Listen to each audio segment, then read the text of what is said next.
fun. Anybody got any questions for me? Oh, go ahead. Right there, in the middle. Do you still have that wonderful wig?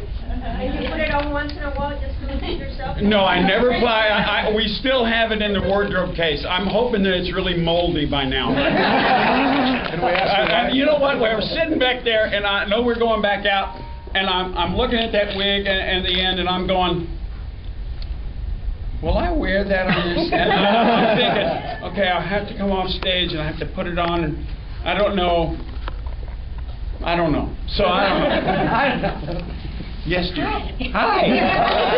Okay. The only thing I have to say, first of all. Okay, the only thing, for those of you in the back that are hard of hearing, the only thing she has to say. The only thing to talk about any of that is that I actually had tickets to your first show in New York and couldn't make it to the second, but it was wonderful. What are you talking about? Okay, for those, she said I had tickets to your first show in New York, and now I had tickets to the second show. I have no idea what she's talking about. Which show? You mean? The first show that was canceled. I flew to New York. Oh, at the Garden. Canceled, yes, and we didn't get to go back, and I was devastated because I Well, I went back. Love you. I went back. I didn't get to go back, but. Why not?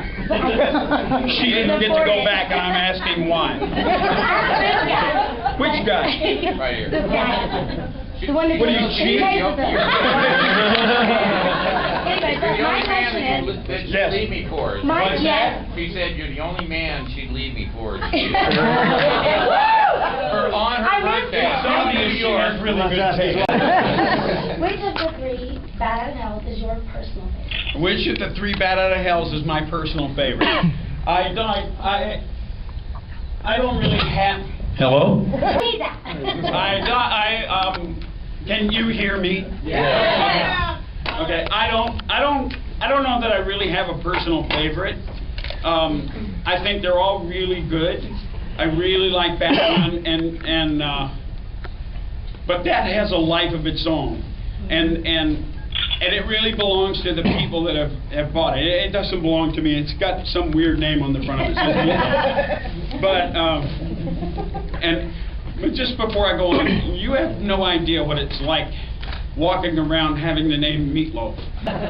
You have no conception of that. People go, what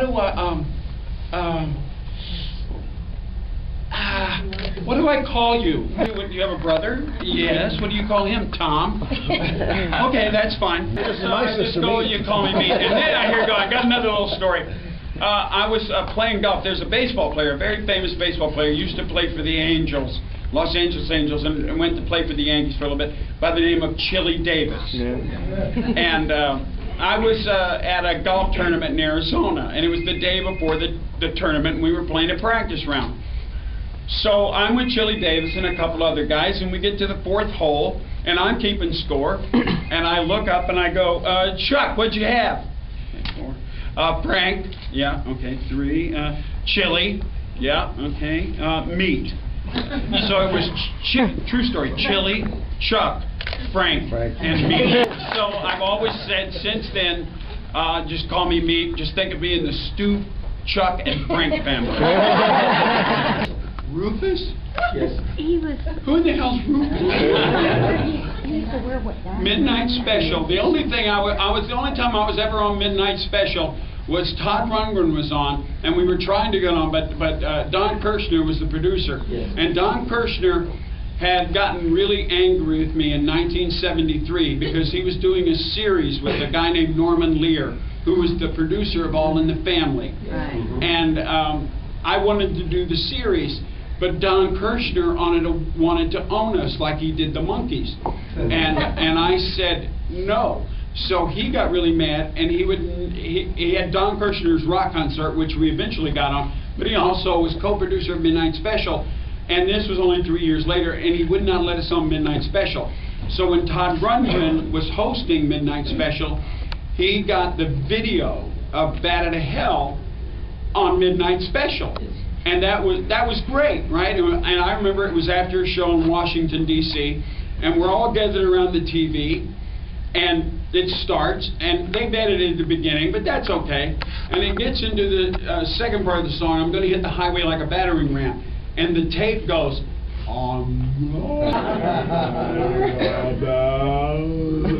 and I'm going, oh God! And then it keeps going, and it comes back to speed, and it plays, and they've edited it again.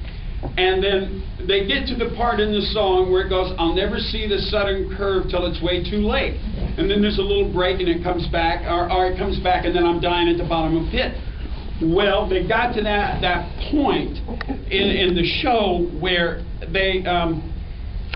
I'll never see the sudden curve till it's way too late. Cut. And there's a woman with blonde hair going, and it goes, Clairol.